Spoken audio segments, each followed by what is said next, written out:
நமது ஜெபம் டிவியில் உயிருள்ள கிறிஸ்துவை வெளிப்படுத்துதல். இயேசுவானவர் பிசாசை பார்த்து சொல்கிற வார்த்தை இதுதான், மனுஷன் அப்பத்தினால் மட்டுமல்ல தேவனுடைய வாயில் நின்று പുറപ്പെടുகிற ஒவ்வொரு വാർത്തയിനാലും പിഴയ്ക്കാൻ എന്ന് சொல்லி. യേശു പരീക്ഷകനെ നോക്കി ഇങ്ങനെ പറയുന്നത്, മനുഷ്യൻ അപ്പം കൊണ്ട് മാത്രമല്ല ദൈവത്തിന്റെ വായിൽ നിന്ന് പുറപ്പെടുന്ന ഓരോ വചനത്താലും ജീവിക്കുന്നത്. Christ Generation Ministries presents Revealing the Living Christ every Saturday at 8 p.m. Don't miss it on Jebam TV.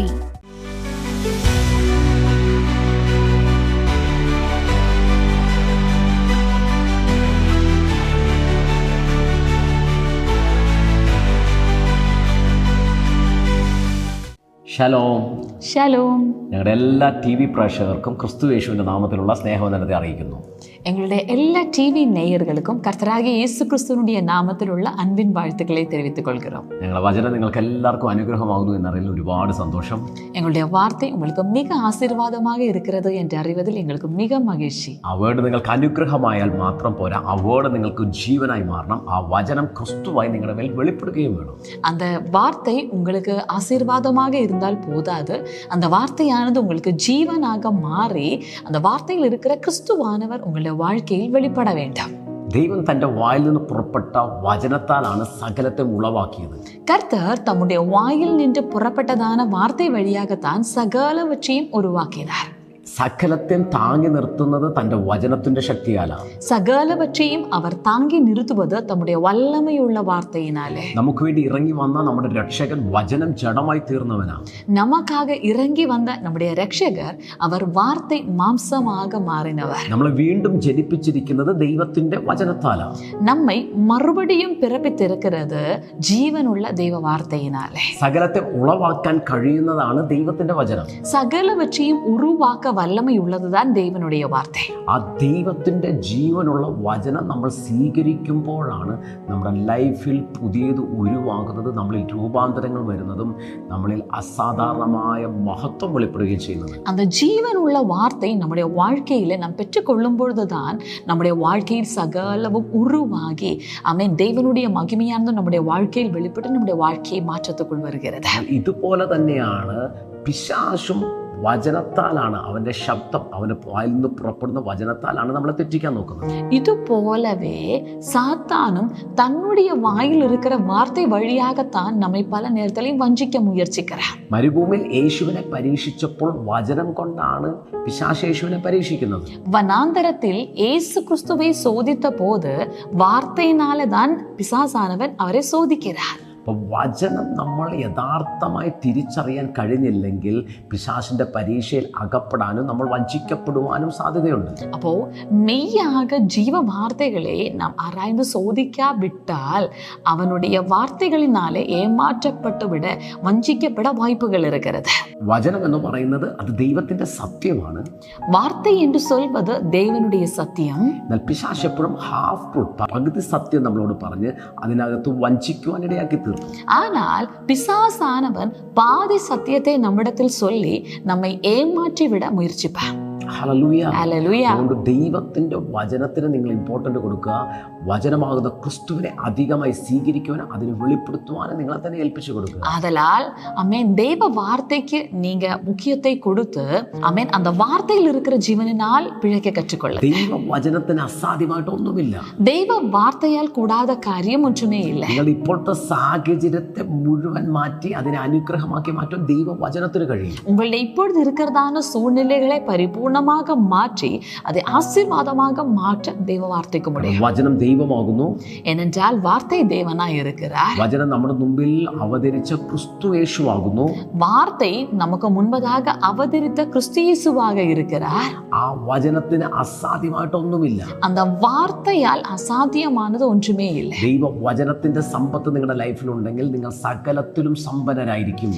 தேவ வார்த்தையினுடைய செல்வம் உங்களுடைய வாழ்க்கையில் இருந்தால் நீங்கள் സകലവற்றிലും സെൽവന്തர்களായി இருப்பீர்கள். വചനത്തെ നിങ്ങൾ ഒരു സമ്പത്തായി സ്വീകരിക്കാൻ തുടങ്ങിയാൽ സകലത്തിലും നിങ്ങൾ അനുഗ്രഹിക്കപ്പെട്ടവരായിരിക്കും. தேவ வார்த்தை ஒரு செல்வமாக பெற்றுக்கொள்ள உங்களுக்கு ஒரு மனது இருந்தால் உங்களுடைய வாழ்க்கையினுடைய எல்லா எல்லைகளிலும் நீங்கள் செல்வந்தர்களாയി വചനത്തെ നിങ്ങൾ ജീവനായി സ്വീകരിക്കാൻ തുടങ്ങിയാൽ നിങ്ങൾ ഒരിക്കലും നശിക്കാത്ത ജീവനുള്ളവരായി തീരും. வார்த்தையில் இருக்கிற ஜீவனை நீங்க பெற்றுக்கொள்ள கற்றுக்கொண்டால் ஒருபோதும் அழியாத தெய்வீக ஜீவனுடையவர்களாய் நீங்கள் இருப்பீர்கள். നിങ്ങൾ വചനത്തെ ഭക്ഷണമായി നിങ്ങൾ സ്വീകരിക്കാൻ തുടങ്ങിയാൽ നിങ്ങൾ ഒരിക്കലും ക്ഷീണിച്ചു പോകത്തില്ല, മടുത്തു പോകത്തുമില്ല. நீங்க வார்த்தையை உணவு போல ஏற்றுக்கொள்ள மனதுள்ளவர்களா இருக்கிறீர்கள் என்று சொன்னால் நீங்க ஒருபோதும் சோர்ந்து போக மாட்டீங்க. നിങ്ങൾ ആത്മാവിൽ ശക്തിപ്പെട്ട് ആത്മാവിൽ ബലപ്പെട്ട് ഒരു സ്ട്രോങ് പേഴ്സണായി നിങ്ങൾക്ക് മാറുവാനായിട്ട് സാധിക്കും. உங்களுக்கு ஆவியில் திடன் கொண்டு ஆவியில் பலன் கொண்டு ஒரு வல்லமை உள்ள நபராக மாற முடியும். അകത്തെ മനുഷ്യൻ സ്ട്രോങ് ആയാൽ മാത്രമേ നിങ്ങൾക്ക് പിശാചിന്റെ തന്ത്രങ്ങളെ പിശാചിനെ ജയിക്കുവാൻ സാധിക്കത്തുള്ളൂ. உங்களுடைய உள்ளான மனிதன் பலவானாக மாறினால் மட்டும்தான் உங்களுக்கு பிசாசுடைய தந்திரங்களை எல்லாம் மேற்கொள்ள முடியும். അകത്തെ മനുഷ്യൻ ബലപ്പെടണമെങ്കിൽ വചനം നിങ്ങൾക്ക് അധികമായി നിങ്ങൾ ഭക്ഷിക്കേണ്ടതായിട്ടുണ്ട്. உள்ளான மனுஷன் பலப்பட வேண்டுமானால் நீங்கள் அதிகமாக தேவ வார்த்தையை புசிக்க வேண்டும். ஹல்லேலூயா. அன்பானவர்களே, பிதாவாகிய தேவன் அமேன் பாழாக ஒழுங்கின்மையா இருக்கிற பூமியை கண்டு ஒருபோதும் துக்கப்பட்டங்க நிற்கவில்லை. പിതാവായ ദൈവം ശൂന്യമായി കിടക്കുന്ന ഭൂമിയെ കണ്ട് ദുഃഖിച്ചിരിക്കുകയല്ലായിരുന്നു. அந்த இடத்தில் அமேன் அவர் வார்த்தையினுடைய வல்லமையை பயன்படுத்துகிறார். അവിടെ ദൈവം വചനത്തിന്റെ ശക്തി ഉപയോഗിക്കുകയാണ്. அமேன் எந்த இடத்தில் வார்த்தை பயன்படுத்தப்படுகிறதோ அங்கே அமேன் ஒழுங்கின்மையா இருக்கிறதெல்லாம் ஒழுங்குள்ளதாக மாறுகிறது. എവിടെയാണോ വചനത്തിന്റെ ശക്തി ഉപയോഗിക്കുന്നത് അവിടുത്തെ എല്ലാം ശൂന്യതകൾ മാറുകയാണ്. அமேன் ஹல்லேலூயா. அது மட்டுமல்ல அன்பானவர்களே, பிதாவாகிய தேவன் அமேன் அந்த ஒழுங்கின்மையாக வெறுமையாக இருக்கிற பூமியை கண்டு எதெல்லாம் தன் எப்படியெல்லாம் அமைக்க விரும்பினாரோ அதுபோல எல்லாம் வார்த்தையை கட்டளையிட்டார். ആ ശൂന്യമായ ഭൂമിയെ കണ്ട് അവിടെ എന്തൊക്കെ ഉണ്ടാകാൻ പിതാവ് ആഗ്രഹിച്ചോ അതിനനുസരിച്ചുള്ള വചനത്തെ ഉപയോഗിച്ചോ അതുപോലെ അവിടെ എല്ലാം സംഭവിച്ചു. உங்களுடைய வாழ்க்கையிலும் ஒருவேளை ஒரு எல்லையில மட்டுமல்ல, உங்களுடைய வாழ்க்கையில பல எல்லைகளிலே நீங்க வெறுமையே அமேன் അതുപോലെ ஒழுங்கின்மையே உங்களுடைய வாழ்க்கையில காணலாம். നിങ്ങളുടെ ജീവിതത്തിൽ ഇതുപോലെ പാഴും ശൂന്യമായ അനുഭവം ഉണ്ടായിരിക്കാം. ஆனால் தேவ வார்த்தையினுடைய வல்லமையினாலே மெய்யாக அமேன் பூமியை கர்த்தர் அழகாக மாற்றினது போல உங்களுடைய வாழ்க்கையை உங்களுக்கு அழகாக மாற்ற முடியும். ഇതുപോലെ ദൈവവചനത്താൽ പാഴ്ശൂന്യമായ ഭൂമിയെ എങ്ങനെ ദൈവം മാറ്റിയോ അതുപോലെ തന്നെ നിങ്ങളുടെ ജീവിതത്തെ മാറ്റുവാൻ സാധിക്കും. അമേൻ. மெய்யாக தேவ வார்த்தையினுடைய வல்லமையானது புதிதானவைகளை சிருஷ்டிக்க வல்லமையுள்ளதாக இருக்கிறது. ദൈവവചനത്തിന് പുതിയതിനെ സൃഷ്ടിക്കാനുള്ള ശക്തിയുണ്ട്. അതുപോல வார்த்தை சொல்கிறது அவர் சகலவற்றையும் தம்முடைய வல்லமையுள்ள வார்த்தையினால் தாங்குகிற கர்த்தர் என்று சொல்லி സകലത്തെയും തന്റെ ശക്തിയുള്ള വചനത്താൽ താങ്ങുന്നു എന്നാണ്. ஆமென். அன்பானவர்களே, உங்களை தாங்கி நிறுத்த உங்களுடைய பலவீனங்களில் உங்களை தாங்கும்படியாக தேவ வார்த்தை போதுமானதாக இருக்கிறது. ബലഹീനതയിൽ നിങ്ങളെ താങ്ങി നിർത്തുവാൻ ദൈവവചനത്തിന് കഴിയും.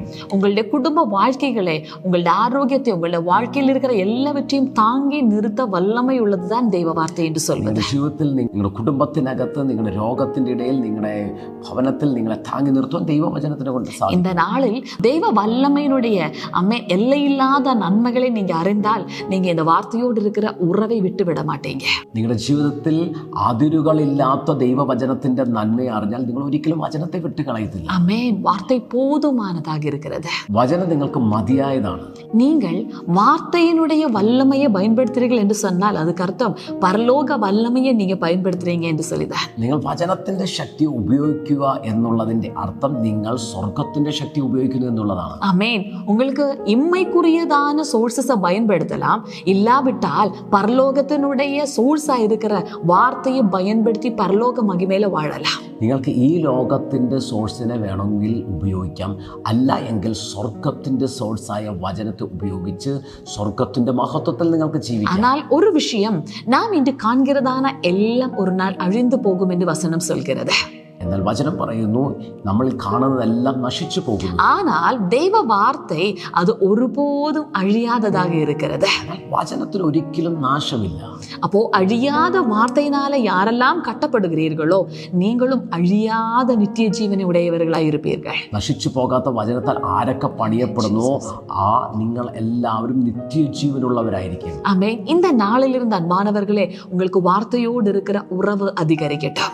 ഈ നാളുകളിൽ നിങ്ങൾക്ക് വചനത്തോടുള്ള ബന്ധം അധികമാകട്ടെ. ஆமென். வார்த்தையோடு இருக்கிற உறவு அதிகரிக்க அதிகரிக்க உங்களுடைய உள்ளான மனிதன் പിന്നെയും ബലപ്പെടാൻ ആരംഭിപ്പാൻ. നിങ്ങൾ വചനത്തോടുള്ള ബന്ധം വർദ്ധിക്കും തോറും നിങ്ങളുടെ ആ അകത്തെ മനുഷ്യൻ ശക്തിപ്പെടുവാൻ തുടങ്ങും. ஆமென். அன்பானவர்களே கவனிங்க, முன்னாடி நம்ம பார்த்தோம் பிசாசானவனும் பாதி சத்தியத்தினாலே வார்த்தையை தான் பயன்படுத்தி கொள்கிறான் என்று சொல்லி. പിശാച് പകുതി സത്യത്തെ വചനത്തിൽ ഉപയോഗിക്കുന്നത് നമ്മൾ കണ്ടു.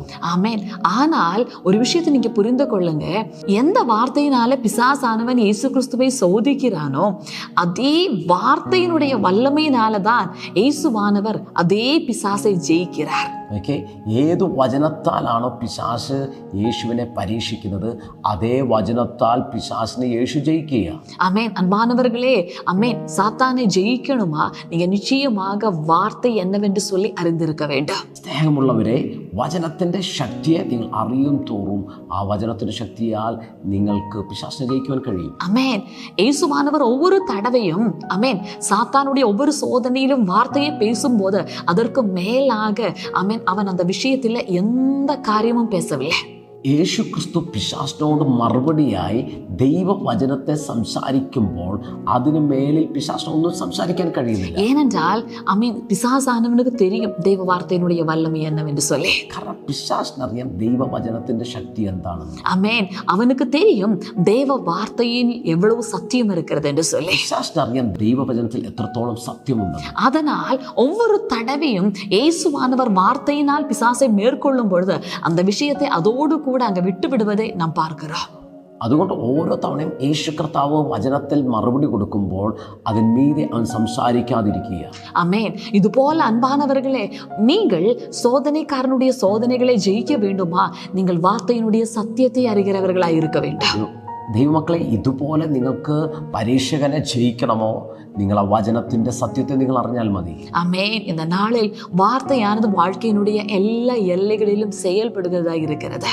ഈ നാളുകളിൽ വചനം നിങ്ങളുടെ ജീവിതത്തിൽ എല്ലാ സാഹചര്യങ്ങളും അത് പ്രവർത്തിക്കാൻ പോകുകയാണ്. வார்த்தை இருந்தால் நீங்கள் நிச்சயமாகவே வென்று கொள்வீர்கள். വചനം നിങ്ങളുടെ ജീവിതത്തിലുണ്ടോ, നിങ്ങൾ യഥാർത്ഥത്തിൽ ജയം പ്രാപിക്കുവാൻ തുടങ്ങും. ஆமென். எத்தனை பேர் இந்த நாளில் சொல்றீங்க, வார்த்தையினால் வெல்கிறதான் ஒரு தலைமுறையாக நான் மாறுகிறேன் என்று சொல்லி. ദിവസങ്ങൾ എത്ര പേർ പറയും, വചനത്താൽ ജയിക്കുന്ന ഒരു ജനറേഷനെ ഞാൻ മാറുകയാണ്. இயேசுவானவர் பிசாசை பார்த்து சொல்கிற வார்த்தை இதுதான், மனுஷன் அப்பத்தினால் மட்டுமல்ல தேவனுடைய வாயில் நின்று புறப்படுகிற ஒவ்வொரு வார்த்தையினாலும் பிழைக்கிறான் என்று சொல்லி. യേശു പരീക്ഷകനെ നോക്കി ഇങ്ങനെ പറയുന്നത്, മനുഷ്യൻ അപ്പം കൊണ്ട് മാത്രമല്ല ദൈവത്തിന്റെ വായിൽ നിന്ന് പുറപ്പെടുന്ന ഓരോ വചനത്താലും ജീവിക്കുന്നത്. ஆமென். கவனிங்க, அந்த இடத்துல எடுத்து சொல்கிற வார்த்தை மனுஷன் அப்பத்தினால் மட்டுமல்ல பிழைக்கிறது என்று சொல்லி இயேசுவானவர் சொல்கிறார். ആ വചനത്തിൽ ശ്രദ്ധിച്ചേ, മനുഷ്യൻ അപ്പം കൊണ്ട് മാത്രമല്ല ദൈവത്തിന്റെ വായിൽ നിന്ന് പുറപ്പെടുന്ന വചനം കൊണ്ടും ജീവിക്കുന്നത്. கவனிங்க அன்பானவர்களை, நாம் சிந்திக்கிறது இப்படிதான், மனுஷனா இருக்கிறானா, அப்படி என்றால் நிச்சயமாக ஆமென் அவனுடைய இம்மைக்குரிய தேவைகள் சந்திக்கப்பட்டு ஆமென் மானுஷிகமான அப்பம் இருந்தால் மட்டும்தான் அவனால பிழைக்க முடியும் அப்படின்னு சொல்லிட்டு നമ്മൾ ചിന്തിക്കുന്നത് മനുഷ്യനായിരുന്നാൽ ഈ ലോകത്തിന്റെ കാര്യങ്ങളെല്ലാം അവന്റെ ഭൗതിക ആവശ്യങ്ങളെല്ലാം അന്വേഷിച്ച്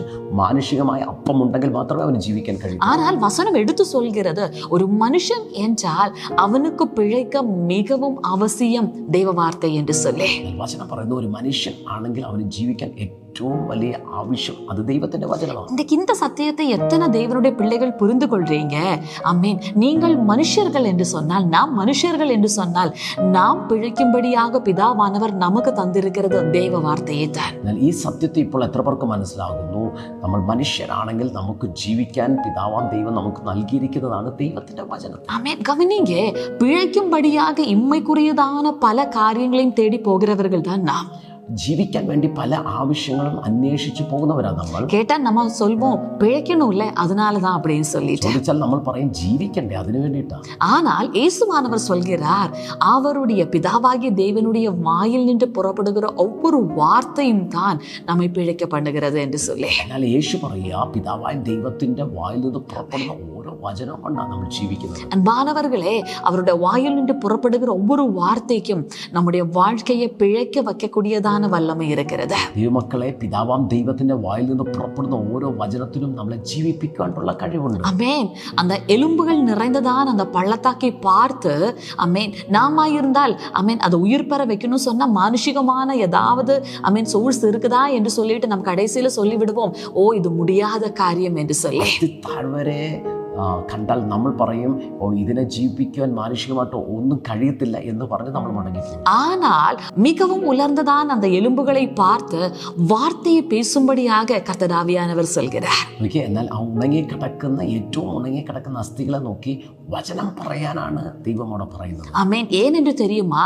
மனுஷன் பிழைப்பது வார்த்தையினாலதான். കാരണം എന്താണെന്നറിയോ? മനുഷ്യൻ ജീവിക്കുന്നത് വചനത്താലാണ്. ஆமென். நமக்கு தெரியும் அந்த இடத்தில் எசேக்கியேல் தன்னுடைய வாயின் வார்த்தைகளை புறப்பட பண்ணும் பொழுது அந்த இடத்தில் ஆமென் உலர்ந்த எலும்புகள் திரளான ஒரு சேனையாக மாறுகிறது என்று சொல்லி.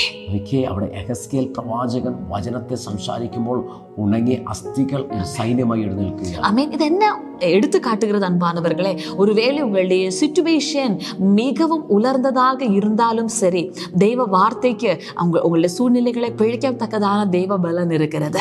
മക്കളെ, നിങ്ങളുടെ സാഹചര്യം ഏറ്റവും ഉണങ്ങിയതാണെങ്കിലും ദൈവവചനത്തിന് അതിന് ജീവിപ്പിക്കാനുള്ള ശക്തിയുണ്ട്. ஆனால் நாம் பல நேரத்திலேயும் தெய்வ வார்த்தையை அற்பமாக எண்ணிக்கொள்கிறோம். പക്ഷെ നമ്മൾ പല സമയത്തും ദൈവവചനത്തെ അല്പമായിട്ടാണ് നമ്മൾ എണ്ണുന്നത്. ஆமென். நாம் சூழ்நிலைகளுக்கு மிக அதிகமான இம்பார்ட்டன்ஸ் கொடுத்து தெய்வ வார்த்தையை நாம ஆமென் கவனிக்காம விட்டு விடுகிறோம். നമ്മൾ സാഹചര്യങ്ങൾക്ക് പ്രാധാന്യം കൊടുത്തു ദൈവവചനത്തെ ശ്രദ്ധിക്കാതെ പോകും. ஆனால் தெய்வ வார்த்தைக்கு முக்கியம் கொடுக்கிற ஒரு நபருடைய வாழ்க்கையிலே ஆமென் உலர்ந்து இருக்கிற எலும்புகள் நிச்சயமாக உயிரடைய செய்யும். എന്നാൽ ദൈവവചനത്തിന് പ്രാധാന്യം കൊടുക്കുന്ന ഒരു വ്യക്തിയുടെ ജീവിതത്തിൽ ഉണങ്ങിയ അസ്ഥികൾ പോലും ജീവൻ പ്രാപിക്കാൻ തുടങ്ങും. ஆமென். இதுதான் சாராள் ஆபிரகாமினுடைய வாழ்க்கையிலும் நடக்கிறத நம்ம நிச்சயமாக பார்க்கிறோம். ഇതാണ് അബ്രഹാമിന്റെ സാറാന്റെ ജീവിതത്തിൽ നടക്കുന്നത് നമുക്ക് കാണുവാനായിട്ട് സാധിക്കും. ஆமென். ஆபிரகாம் சாராள் இடத்திலே கர்த்தர் இறங்கி வந்து சொல்கிறார், அடுத்த ஆண்டு இந்த நேரம் நான் உங்களை சந்திக்கும் பொழுது உங்களுக்கு ஒரு மகன் பிறப்பான் என்று சொல்லி. അബ്രഹാമിനെയും സാറായെയും ദൈവം സന്ദർശിച്ചിട്ട് പറയുക, അടുത്ത ആണ്ടിൽ ഞാൻ വരുമ്പോൾ നിങ്ങൾക്കൊരു മകനുണ്ടായി. ஆமென். அது ஒரு வார்த்தை. அவர் தம்முடைய வாயின் வார்த்தையை அனுப்பிவிட்டு போகிறார். അതൊരു വചനമാണ്. ദൈവം തന്റെ വായിൽ നിന്ന് ആ വചനത്തെ പുറപ്പെടുവിച്ചിട്ടാ പോകുന്നത്. கவனிங்க, அந்த வார்த்தையானது அந்த இடத்தில் உலர்ந்து இருக்கிறதான 2 சரீரங்களை உயிர்ப்பிக்கிறதை நமக்கு பார்க்கிறோம். ദൈവമക്കളെ, അത് ആ വചനം ഉണങ്ങിക്കിടക്കുന്ന 2 ശരീരത്തെ ജീവിപ്പിക്കുന്നത് നമുക്ക് കാണുവാൻ സാധിക്കും. ஆமென். இது புதிய உடன்படியில நாம் விதமாக பார்க்கிறோம். சாராளுடைய கர்ப்பம் அது ஜீவனற்றதாக இருந்தும் ஆமென் ஹல்லேலூயா அவள் விசுவசித்தாள். ஆமென். நிச்சயமாக அந்த வார்த்தையினுடைய வல்லமையினால அந்த இடத்தில் ஆமென் ஒரு கரு உருவாகத்தக்கதாக அது ஜீவனுள்ளதாக மாறிச்சு என்று சொல்லி. പുതിയ നിയമത്തിൽ നമുക്ക് കാണുവാൻ സാധിക്കും, സാറയുടെ ശരീരം നിർജീവമായിരുന്നിട്ടും ഒരു കുഞ്ഞിനെ ജന്മം കൊടുക്കുവാനുള്ള കഴിവുണ്ടായിരുന്നു. ஆமென். இந்த நாளில் எத்தனை பேர் நம்புறீங்க, ஒருவேளை உங்களுடைய சரீரம் உங்களுடைய சூழ்நிலைகள் ஆமென் ஜீவனற்ற சூழ்நிலையில் இருந்தாலும் தெய்வ வார்த்தைக்கு உயிர்ப்பிக்கத்தக்கதான ஒரு வல்லமை இருக்கிறது என்று சொல்லி. ഈ ദിവസങ്ങളിൽ എത്ര പേർ വിശ്വസിക്കുന്നു നിങ്ങളുടെ ശരീരം നിർജീവമായിരുന്നാലും ദൈവവചനത്തിന് അതിനെ ജീവിപ്പിക്കാനുള്ള ശക്തി ഉണ്ടെന്ന്? ஆமென். இந்த நாளில் கர்த்தர் ஆவியானவர் உங்களுடைய வாழ்க்கையை மறுபடியும் உயிர்ப்பிக்க வாஞ்சிக்கிறார். ഈ ദിവസങ്ങളിൽ കർത്താവ് നിങ്ങളുടെ ജീവിതത്തെ മറുപടിയും ജീവിപ്പിക്കാൻ പോവുകയാണ്. நம்முடைய வாழ்க்கையை உயிர்ப்பிக்கும்படியாக தேவன் பயன்படுத்துகிற தம்முடைய ஆயுதம் அது வார்த்தை தான். നമ്മുടെ ജീവിതത്തെ ഉയർപ്പിക്കുവാൻ ദൈവം ഉപയോഗിക്കുന്നത് ദൈവത്തിന്റെ വചനത്തെയാണ്. ஆமென். இந்த நாளில் இந்த தெய்வ வார்த்தையினுடைய அளவற்ற நன்மைகளை புரிந்து அந்த தெய்வ வார்த்தையோடு உறவு கொள்ள ஆரம்பிங்க. ഇന്ന് ആ ദൈവവചനത്തിന്റെ മഹത്വത്തെ അറിഞ്ഞ് ആ ദൈവവചനത്തോടുള്ള ബന്ധത്തെ സ്ഥാപിക്കുക. நிச்சயமாகவே உங்களுடைய வாழ்க்கைகள் மாறும். നിശ്ചയമായിട്ടും നിങ്ങളുടെ ജീവിതം മാറുവാൻ തുടങ്ങും. യെഹെസ്കേൽ പ്രവാചകൻ ഉണങ്ങിയ അസ്ഥിയോട് പറയും, ഉണങ്ങിയ അസ്ഥികളെ യഹോവയുടെ വചനം കേൾപ്പിൻ. ஆமென். எசேக்கியேல் தீர்க்கதரிசி உலர்ந்த எலும்புகளை பார்த்த விதமாக சொல்கிறார், உலர்ந்த எலும்புகளே கர்த்தருடைய வசனத்தை கேள். ജീവനില്ലാത്ത അസ്ഥികൾക്ക് എങ്ങനെ ദൈവത്തിന്റെ വചനത്തെ കേൾക്കുവാൻ സാധിക്കും? ஜீவன் இல்லாத எலும்புகளுக்கு எவ்விதமாக தேவனுடைய வார்த்தையை கேட்க முடியும்? പക്ഷെ ദൈവവചനത്തിന്റെ ശക്തി നോക്കിയേ, അസ്ഥികൾ പോലും ഉണങ്ങിക്കിടക്കുന്ന അസ്ഥികൾക്ക് പോലും ആ വചനത്തെ കേൾക്കുവാനുള്ള ശക്തിയുണ്ട്.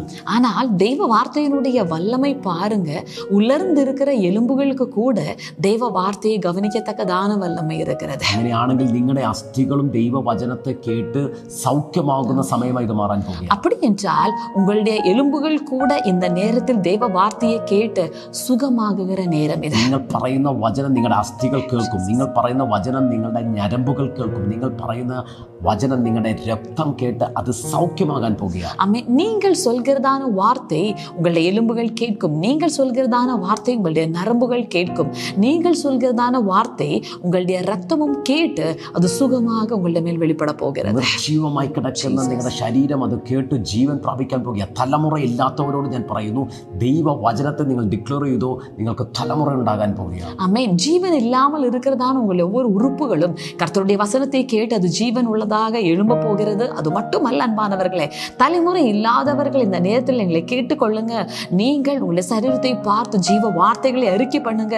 நீங்கள் நிச்சயமாக தலைமுறை நன்மைகளை காண்பீர்கள். വേർഡിലൂടെയാണ് ദൈവത്തിന്റെ മഹത്വത്തെ നമുക്ക് പ്രാപിക്കാൻ പറ്റുന്നത്. வார்த்தை வழியாகத்தான் தேவனுடைய மகிமையை உங்களால பெற்றுக்கொள்ள முடியும். വചനത്തിലൂടെയാണ് ദൈവത്തിന്റെ ശക്തിയെ നമുക്ക് അനുഭവിക്കാൻ കഴിയും. வார்த்தை வழியாகத்தான் தேவனுடைய வல்லமையை நம்மளால பெற்றுக்கொள்ள முடியும். വചനത്തിലൂടെയാണ് ദൈവിക അനുഗ്രഹങ്ങളെ പ്രാപിക്കാൻ കഴിയുന്നത്. வார்த்தை வழியாகத்தான் தேவனுடைய ஆசீர்வாதங்களை நம்மளால பெற்றுக்கொள்ள முடியும். നിങ്ങൾ പ്രണയിക്കാൻ തുടങ്ങുമ്പോൾ, இன்றைக்கு அந்த வார்த்தையை நேசிக்க ஆரம்பிக்கும் பொழுது, ഇടവിടാതെ വചനത്തെ നിങ്ങൾ വായിക്കാൻ തുടങ്ങുമ്പോൾ, അതിനെ മെഡിറ്റേറ്റ് ചെയ്യാൻ തുടങ്ങുമ്പോൾ, ஆமென், இடைவிடாமல் தேவ வார்த்தையை நீங்கள் வாசிக்க, அந்த வார்த்தையை நீங்க தியானிக்க ஆரம்பிக்கும் பொழுது നിങ്ങൾ ആള് മാറിയവരെ പോലെയാകും. நீங்கள் ஆள் മാറുന്നதை പോലെ നിങ്ങൾ ആകുവീர்கள். രൂപാന്തരപ്പെടുവാൻ തുടങ്ങും. நீங்கள் உருமாற்றம் அடைவீர்கள். വചനത്തിൽ എന്തുണ്ടോ അത് നിങ്ങളുടെ ലൈഫിൽ വെളിപ്പെടുവാൻ തുടങ്ങും. வார்த்தையில் எது இருக்கிறதோ அது உங்களுடைய வாழ்க்கையில் வெளிப்பட ഇത് ஆரம்பிக்கும். വലിയൊരു സാക്ഷ്യമായി മാറാൻ പോകും. இது பெரிதான ஒரு சாட்சியமாக மாறும். വേർഡിൽ എന്തുണ്ടോ അത് തന്നെ നിങ്ങൾ സംഭവിക്കാൻ പോകുകയാണ്. வார்த்தையில் எது இருக்கிறதோ அதுவே உங்களுடைய வாழ்க்கையில் வெளிப்பட போகிறது. ലോകത്തിലുള്ളതല്ല സംഭവിക്കുന്നത്, உலகத்தில் இருப்பதல்ல சம்பவிப்பது, പൈശാചികമായിട്ടുള്ളതല്ല നടക്കുന്നത്, பிசாசுக்குரியதல்ல நடப்பது. വചനമാകുന്ന ക്രിസ്തുവിൽ എന്തുണ്ടോ അത് തന്നെ നിങ്ങളുടെ ലൈഫിൽ സംഭവിക്കാൻ. வார்த்தையா இருக்கிற கிறிஸ்துவுக்குள் எது உண்டோ அதுவே உங்களுடைய வாழ்க்கையில் நடக்க എത്ര പേർ போகிறது. അത് വിശ്വസിക്കുന്നു? எத்தனை பேர் அதை விசுவசிக்கிறீர்கள்? ഇന്ന് നിങ്ങൾ ഡിക്ലെയർ ചെയ്യുന്ന വചനത്തിന്റെ മാനിഫെസ്റ്റേഷൻ നിങ്ങളുടെ ലൈഫിൽ സംഭവിക്കാൻ പോകുകയാണ്. இந்த நாளில் நீங்க அறிக்கை பண்ணுகிற வார்த்தையினுடைய வல்லமையானது உங்களுடைய வாழ்க்கைகளிலே வெளிப்பட போகிறது. കാണുന്ന ഒത്തിരി ജീവിതങ്ങളിൽ റിസ്റ്റോറേഷൻ നടക്കുന്നത്, நான் காண்கிறேன் ஏராளமான வாழ்க்கைகளிலே ஒரு கட்டி எழுப்புதல் நடக்கிறது. തകർന്നു പോയത്, നഷ്ടപ്പെട്ടു പോയത്, കയ്യിൽ നിന്ന് വിട്ടുപോയത് വചനത്താൽ അത് റിസ്റ്റോർ ആകാൻ പോകുകയാണ്. ஆமென். தகர்ந்து போனது, நஷ்டப்பட்டு போனது, கையில் இருந்து இழந்து போனது எல்லாம் உங்களுடைய வாழ்க்கையிலே மறுபடியும் ரிஸ்டோர் ஆகிறது. രോഗികളായിട്ടുള്ളവർ ദൈവ വചനത്താൽ നിങ്ങൾ സൗഖ്യമാകാൻ പോകുകയാണ്. நோயாளிகளாக இருக்கிறவர்கள் தெய்வ வார்த்தையினால் இப்பொழுதே சுகமாக போகிறீர்கள். ജീവിതം ബ്ലോക്കായി കിടക്കുന്നവർ ദൈവ വചനത്താൽ നിങ്ങളുടെ ഫ്യൂച്ചർ തുറന്നു വരാൻ പോകുകയാണ്. வாழ்க்கைகள் பிளாக்கா இருக்கிறது, தெய்வ வார்த்தையினுடைய வல்லமையினால உங்களுடைய எதிர்காலம் திறக்கப்படுகிறது. ദൈവ വചനത്താൽ അസാധാരണമായ ബ്രേക്ക് ത്രൂ നിങ്ങളുടെ ലൈഫിൽ ഇപ്പോൾ സംഭവിക്കും. தெய்வ வார்த்தையினாலே அசாதாரணமான பிரேக் த்ரூஸ் உங்களுடைய வாழ்க்கையில் நடக்கிறது. ഒരു രാമചന്ദ്രൻ എന്നുള്ള ഒരു പേര് കർത്താവിനോട് പറയുന്നു. ആ വ്യക്തിയുടെ കുടുംബത്തിനകത്ത് വലിയ ദൈവപ്രവൃത്തികൾ നടക്കുന്നു. ஒரு ராமச்சந்திரன் என்றதான நபருடைய பெயரை கர்த்தர் சொல்கிறார். அந்த குடும்பத்தில் பயங்கரமான விடுதலைகள் நடக்கிறது. അലിസൺ എന്ന ഒരു വ്യക്തിയുടെ കുടുംബവുമായി ബന്ധപ്പെട്ട് ഇന്ന് വലിയ വിടുതൽ നടക്കുന്നു. സൗഖ്യങ്ങൾ അതിനകത്ത് നടക്കുന്നു. ഫിനാൻഷ്യൽ ക്രൈസിസുകൾ മാറുകയാണ്. அலிசன் என்றதான ஒரு குடும்பத்தில் இந்த இரவில் சில விடுதலைகள் நடக்கிறது. பொருளாதார எல்லைகளிலே விடுதலைகள் நடந்து அவன் எல்லா கிரைசிஸும் உங்களை விட்டு மாறுகிறது. അപ്പോൾ ഞങ്ങൾ നിങ്ങൾക്ക് വേണ്ടി പ്രാർത്ഥിക്കാൻ പോകുകയാണ്. இப்பொழுது நாங்கள் உங்களுக்காக ஜெபிக்க போகிறோம். എന്താണോ നിങ്ങളുടെ ആവശ്യം, ആ ആവശ്യങ്ങൾ ഇപ്പോൾ നിങ്ങളുടെ മുമ്പിൽ കൊണ്ടുവന്നാട്ടെ. നിങ്ങൾ രോഗമുള്ള ഭാഗത്ത് കൈവച്ചാട്ടെ. ഞങ്ങൾ ഒരുമിച്ച് നിങ്ങൾക്ക് വേണ്ടി പ്രാർത്ഥിക്കാൻ പോവുകയാണ്. இப்பொழுது நீங்கள் என்ன தேவைகள் இருக்கிறீர்களோ அந்த விண்ணப்பங்கள் உங்களுக்கு முன்பதாக கொண்டு வந்து விடுங்க. பலவீனம் உள்ளவர்கள் உங்களுடைய பலவீனம் இருக்கிற இடத்தில் உங்களுடைய கரங்களை வைத்துக் கொள்ளுங்க. நாங்கள் இப்பொழுது உங்களுக்காக ஜெபிக்க வாஞ்சிக்கிறோம்.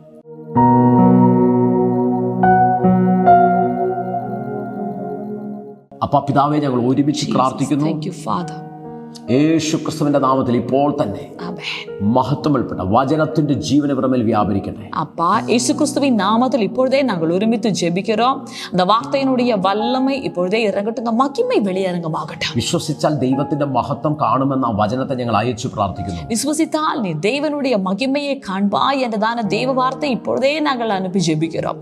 கர்த்தாவே, இயேசுவின் நாமத்தில் ഇപ്പോൾ நாங்கள் ஜெபிக்கிற ஒவ்வொரு குடும்பங்களுக்குள்ளேயும் தேவ வார்த்தையினுடைய வல்லமை கிரியை செய்வதாக. ഞങ്ങൾ പ്രാർത്ഥിക്കുന്ന ഓരോ കുടുംബത്തിലും ദൈവവചനത്തിന്റെ ശക്തി ഇപ്പോൾ തന്നെ വെളിപ്പെടട്ടെ. സാംസൺ എന്നതാണ് കുടുംബത്തെ നീங்க தொடுவதற்காக ஸ்தோத்திரம். സാംസൺ എന്ന ഒരു വ്യക്തിയുടെ ഭവനത്തെ അങ്ങ് തൊടുന്നതിനായി നന്ദി. ഇരുളുകൾ വിലകി ഇങ്ങ വെളിച്ചം ഉദിப்பதற்காக സ്തോത്രം. ഇരുൾ മാറി അവിടെ വെളിച്ചം ഉണ്ടാകുന്നതിനായി നന്ദി. காருண்ய എന്നதான சகோதரி, உங்களுடைய வாழ்க்கையிலே பலதான தடைகள், உங்களுக்கு ஒன்றுக்கும் முன்னாடி போக முடியாத சூழ்நிலை, இந்த இரவு கர்த்தருடைய கரம் உங்களை தொடுகிறது. കാരുണ്യ എന്ന സഹോദരി പല തടസ്സങ്ങൾ നിന്റെ ജീവിതത്തിൽ ഒന്നിനും മുന്നോട്ട് പോകാൻ പറ്റുന്നില്ല. കർത്താവ് നിന്നെ വിടുതലാക്കുക. இந்த இரவில் அவருடைய பரிசுத்த கரம் ஒவ்வொரு குடும்பத்தையும் தொடுகிறது. ഇന്ന് രാത്രി കർത്താവിന്റെ പരിശുദ്ധ കരം ഓരോ ഭവനത്തിൽ തൊടുന്നതിനായി നന്ദി. ஆமென். ஒழுங்கின்மையா இருக்கிற சில குடும்ப வாழ்க்கைகள் இந்த இரவிலே தேவ வார்த்தையினுடைய வல்லமையாலே ஒழுங்குக்குள்ளே வருகிறது. ശൂന്യമായി കിടക്കുന്ന ഓരോ കുടുംബത്തിലും ദൈവവചനത്താൽ അതിന്റെ ശൂന്യതകൾ മാറുന്നതിനായി നന്ദി. இந்த இரவிலே கர்த்தர் ஆவியானவர் சில குடும்பங்களை தொட்டு ஆமென் விசேஷ விதமான சுகத்தை கட்டளையிடுகிறார். ഇന്ന് രാത്രി കർത്താവ് ഓരോ ഭവനത്തെ തൊട്ട് പരിപൂർണ സൗഖ്യത്തെ കൊടുക്കുന്നതായി നന്ദി. കർത്താവെ, രോഗികളായിട്ടുള്ളവർക്ക് വേണ്ടി പ്രാർത്ഥിക്കുന്നു. ഇപ്പോൾ തന്നെ സൗഖ്യം വെളിപ്പെടട്ടെ, സൗഖ്യം വെളിപ്പെടട്ടെ. ഹോസ്പിറ്റലിൽ കിടക്കുന്നവർ പോലും ഇപ്പോൾ സൗഖ്യമാകുന്നു യേശുവിന്റെ നാമത്തിൽ.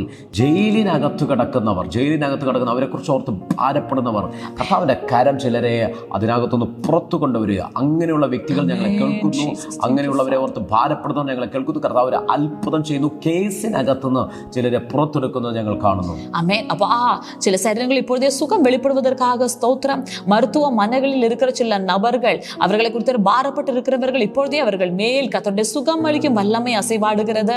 ஜெயிலுக்குள்ள, சிறைக்குள்ள இருக்கிற சில நபர்களை குறித்து, சில குடும்பத்துக்குள்ள பாரங்கள், கர்த்தருடைய ஆவியானவர் சில குடும்பத்தை, சில சிறையிருப்புகளை ஆமென் மாற்றி சில விடுதலைகளை அனுப்புகிறார். യേശു അത്ഭുതം ചെയ്യുന്നതിനായി നന്ദി. അത്ഭുതം ചെയ്വதற்காக വിവാഹത്തിന്റെ തടസ്സമായി നിൽക്കുന്നു. വിവാഹം നടക്കുന്നില്ല, നിങ്ങൾ ഭാരത്തിലായിരിക്കുന്ന 3 മാസത്തിനകം നിങ്ങളുടെ ജീവിതത്തിൽ ഒരു അത്ഭുതം നടക്കും. விவாகம் தடையா இருக்கிற சில நபர்கள் 3 மாதத்துக்குள்ள உங்களுடைய வாழ்க்கையில் சில அற்புதங்கள் நடக்கிறது. യേശുവിന്റെ കരം ഓരോരുത്തരും തൊടുന്നതിനായി, യേശുവിന്റെ കരം ഒவ்வொரு നபர்களையும் தொடுவதற்காக ஸ்தோத்திரம். സൗഖ്യമാക്കുന്നതിനായി, இவர்களை தொட்டு சுகமாக்குவதற்காக വചനത്തിന്റെ ജീവനാൽ ഇവർ നിറയട്ടെ. அந்த வார்த்தையினுடைய ஜீவனால் இவர்கள் நிரப்பப்படுவதாக. അധികം ദാഹവും സ്നേഹവും ഇവർക്ക് ഉണ്ടാകട്ടെ. அந்த வார்த்தையோடு அதிகம் தாகம் அன்பு இவர்களுக்கு உண்டாகட்டும். നിങ്ങളത് പറഞ്ഞ് ഇവരെ ബ്ലസ് ചെയ്യുന്നു. அதை சொல்லி ஆசீர்வதிக்கிறோம் യേശുവിൻ നാമത്തിൽ. യേശുവിൻ നാമത്തിൽ. ആമേൻ. ആമേൻ. ഹല്ലേലൂയ. ഹല്ലേലൂയ. അധികമായിട്ട് അനുഗ്രഹിക്കട്ടെ. കർത്തർ ഉങ്ങളെ ഏരാളமாக ஆசீர்வதிப்பாராக.